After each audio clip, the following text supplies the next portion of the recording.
মাত্র একবার ভুল লিঙ্কে ক্লিক করলে আপনার ব্যাংক অ্যাকাউন্ট খালি হয়ে যেতে পারে।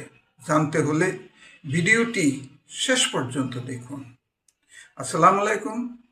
আমরা গত পর্বে জানিয়েছিলাম অনলাইন প্রতারণার বিভিন্ন কলাকৌশল সম্পর্কে। আজ জানব সেগুলো থেকে কিভাবে নিজেকে এবং পরিবারকে সুরক্ষিত রাখা যায়। আসুন একে একে জেনে নিই। 1 নাম্বার, অচেনা লিঙ্কে ক্লিক করা থেকে বিরত থাকুন। ধরুন আপনি 50,000 টাকা জিতেছেন। টাকা পেতে নিচের লিঙ্কে ক্লিক করুন। সাবধান, এই ধরনের লিঙ্কে ক্লিক করবেন না, তাতে আপনার ব্যক্তিগত তথ্য চুরি হয়ে যেতে পারে।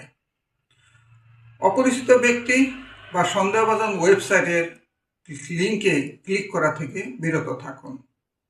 2 নাম্বার, ফেসবুক, হোয়াটসঅ্যাপ বা SMS এর লোভনীয় অফারে পা দিবেন না। ফ্রি টাকা পুরস্কার জিতেছেন, বিশেষ অফার, এই ধরনের লোভনীয় অফার এড়িয়ে চলুন। আপনার ব্যক্তিগত তথ্য, পিন, ওটিপি কখনো কারোর সাথে শেয়ার করবেন না। মনে রাখবেন, ব্যাংক বা মোবাইল ব্যাংকিং প্রতিষ্ঠান কখনো আপনার পিন নাম্বার জানতে চাইবে না।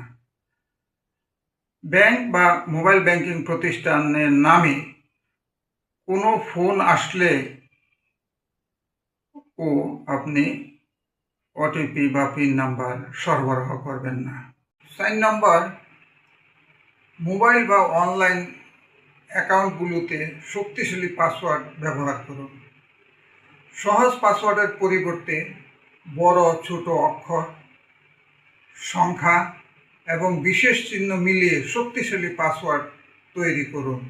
এতে অনলাইন প্রতারণার ঝুঁকি বহুল অংশে কমে যাবে। মোবাইলে 2 ফ্যাক্টর অথেন্টিকেশন অপশনটি চালু রাখুন। এটি আপনার অ্যাকাউন্ট এবং অনলাইন অ্যাকাউন্টের নিরাপত্তাকে বহুল অংশে বাড়িয়ে দেয় এবং অননুমোদিত প্রবেশে ঝুঁকি কমায়। 6 নম্বর, সবসময় সতর্ক থাকুন এবং তথ্য যাচাই করুন। কোনো সিদ্ধান্ত নেওয়ার আগে ভালোভাবে তথ্যের সত্যতা যাচাই করুন। 7 নম্বর, না জেনে শুনে কোনো অফারে প্রলুব্ধ হবেন না। অতিরিক্ত লাভের প্রতিশ্রুতি বা অবাস্তব অফার থেকে নিজেকে দূরে রাখুন। আপনার একটি ভুল সিদ্ধান্ত আপনার পরিবারকে বড় ধরনের আর্থিক ক্ষতির মুখে ফেলতে পারে। কাজেই চূড়ান্ত সিদ্ধান্ত নেওয়ার আগে